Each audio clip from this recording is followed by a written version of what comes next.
بقلوب مؤمنة بقضاء الله وقدره وببالغ الحزن والأسى، تلقى الوسط الفني والثقافي بمحافظة المهرة رحيل الفنان الكبير محمد مشعل الشهير بأبو أشجان، وهو أحد أعلام الأغنية المهرية وسفيرها إلى أرجاء الجزيرة العربية.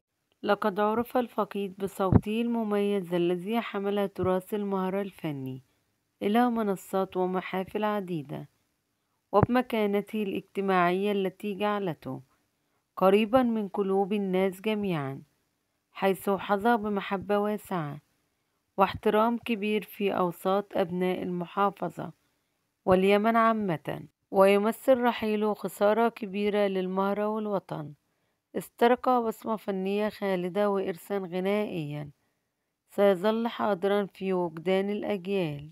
ونعى الوسط الفني في اليمن اليوم الاثنين المطرب والملحن محمد مشعل الذي توفي بعد وعكة صحية مفاجئة في مسقط رأسه بمدينة الغيضة في محافظة المهرة اليمنية. وقالت وسائل إعلام يمنية أن الراحل عانى من وعكة صحية قبل يومين، ونقل للمستشفى قبل أن يفارق الحياة.